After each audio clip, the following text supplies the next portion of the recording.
Most of the time when we are on call, we try to shove our feelings aside. Okay, jam brake here will probably cause an accident with the ambulance, so that means that we'll need another ambulance.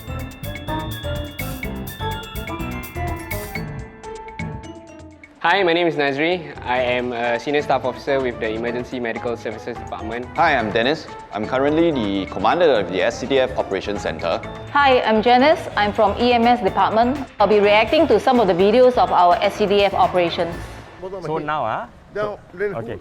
Who's going to pay for shit? Okay, the thing is that I want to make sure you're okay first. Alright?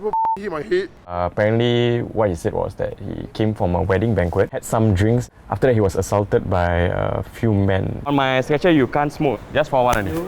Just for 5 minutes. Okay. Let me see my seal first. We try as far as possible not to engage the patients or make them more aggressive than they already are. For one time, other patient is getting aggressive, able to expedite fatally. That is our code sign for what we term as a police constable. Means that it needs a police assistance at scene. I've attended to such cases. Similar profile, had too much to drink, actually punched to my head. In the end, I took some persuasion for him to follow us to the hospital. By protocol, we are not allowed to restrain our patients. If push comes to shove, that's where we have to call SPF to help us restrain the patient onto our stretcher. Personally, I had a few situations whereby vulgarities were hurled at me. I always assume the best of them. I would think that they are just saying it at that point of time because they're very upset or not in control of the situation. It is against the law for public to abuse our EMS crew. For example, a man was jailed 2 months for trying to choke an SCDF EMT. Just last year alone, we have about 40 such cases. This year, we have 20 currently. 995 emergency, hello. Can you attend to my mother? What's the address? Who the you asked me? Then if you never give me address, then how am I supposed to send ambulance? I'm going to forward this to the police, okay? Police. Without an address, we do not know where the patient is located or where to send our resources to. It's actually counterintuitive. If you want us to help you, then the best way would be to answer our questions as quickly as possible so that we stop asking these questions. Ambulance is on the way already, okay? People on the die, police on the way. You call your ambulance down now, no. Come now, no. Okay, you can't conscious already, no. You don't call me, I tell you, your government what? The caller is unrelenting in his abuse of our call takers. Hurling abusive words or vulgarities at our call takers is actually an offence, actually punishable by the law. And once this is forwarded to our police counterparts, they will investigate and take action. What happened during the call and how did you react? Okay, I remember the first time when I received this abusive call. He just blared at me. I was very, very frustrated because I'm trying to help you. But you howl vulgarity at me. After the call, I just move away from my seats. I walk away, I go to the toilet. We have to hold our frustrations when we receive our calls. Because I think the emotion will affect the following calls. I eat a little bit more whenever I get more abused. But some people will just kind of want to be left alone after the entire shift. We go and do things that we enjoy just to make sure that our mental health remains stabilized.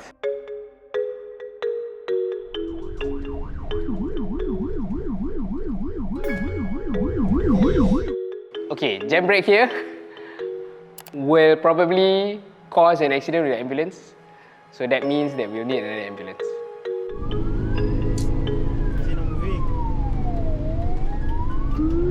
There's actually ample space for this car to filter in. This is the part that I don't understand. He had the same amount of space to change the lane earlier. Why is he only doing it now after like 20 seconds of the ambulance tailgating him? I don't understand. The delay in giving way to our EMS ambulances will cause us to lose precious seconds. And this is very important, especially in time-critical cases, like for instance a cardiac arrest, where actually the first compression makes a lot of difference on whether a person makes it or not. Is there any breathing on him? No. 1, 2, 3. Okay, go.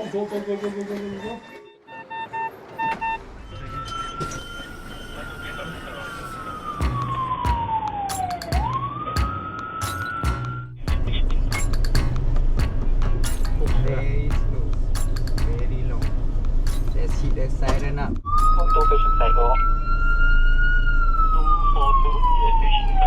242. The first vehicle in front of the ambulance actually gave way, and the subsequent vehicles follow suit.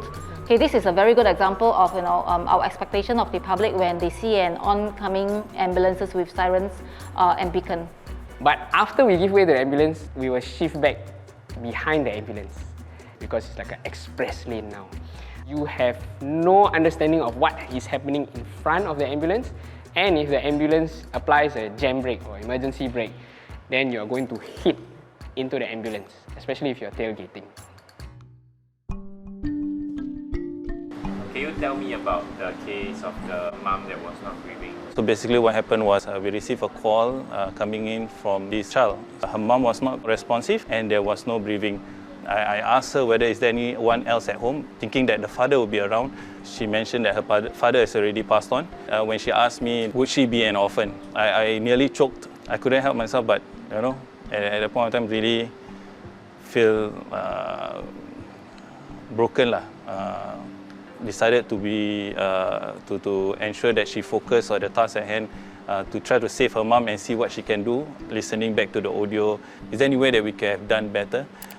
Our call takers will actually relieve the call over and over in their heads, and whether they could have done better, no matter how hard they try to be professional about it, they do carry the emotional baggage. There will be para-counselors that will be available. We have psychologists that are ready also to render support. The least that we want is for our operators to be numb to all these cases.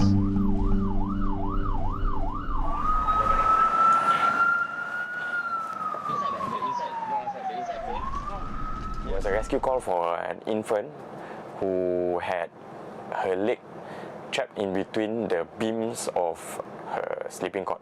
They said that the patient has stopped breathing and the patient's heart has stopped beating. I put her here and I continued doing the same thing over and over again until we reached the hospital. In the end, she didn't make it. We get those patient stickers, right? Her one I paste at the back of my handphone, my force phone, the cover. You still have it? We may seem emotionless on the call, but Zuhaili and Key are trying to set aside their emotions, trying to get the patient to the hospital as fast as he can. After the call, that's where it will hit us the hardest.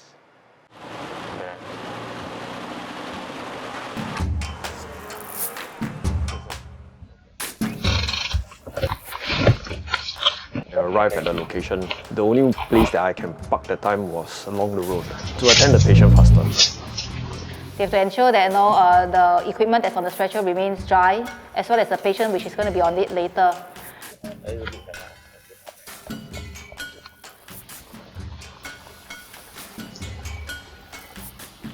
If a patient has lost a lot of blood through a cut or wound, then the tendency of getting hypothermia is a lot higher, a lot faster.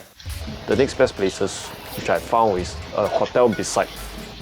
So I managed to talk to the hotel staff to allow my ambulance just to park and convey the patient and relief immediately. Sir, do you mind I park my ambulance for a while? Just upload patient and just leave. Key was actually one step ahead, having initiative to scout for a location. I think without having Zuhaili to say it, shows that it's a very well-oiled team. Oh, there's a parking lot, right? Yeah, parking lot. Yes. Okay, thank you. We're going to hospital? Yeah, we're going to the hospital. For this hotel, I think it's very commendable that the staff allow the patient to go through and use their foyer as a shelter. 111 Roger, we will proceed to 61 Boat Quay for assault rate. Can we confirm incident number? The riverside, Yeah. Convert the stretcher. Yeah, hold on. But as we pushed our stretcher closer to the river, there was actually a huge flight of stairs. I made the decision to go by the alleyway. Can you guide in front with the light? Even though this route that Andrea is taking is a bit longer, a bit darker, we don't want to just get to our patient fast. We want to bring our patient out fast as well. We are able to push our stretcher faster as opposed to carrying the patient up multiple flights of stairs. Any pain anywhere?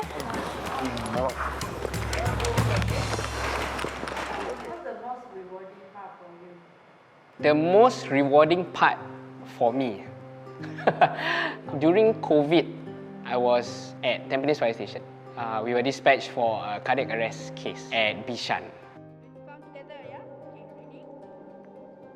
Because so many people were calling, I thought there is no way he would probably have passed on by the time we reached. We were there. He was literally on the verge of death. His heart rhythm even flatlined for a little bit. But when we arrived at the hospital, we managed to get his pulse back just as we exited the ambulance. Like 30 minutes later, when I saw him wiping his own tears away for being so close to death, I think that was what was most rewarding for me. To be that person that actually is the intervention away from death. I think that's what makes me very proud to be serving in the EMS community.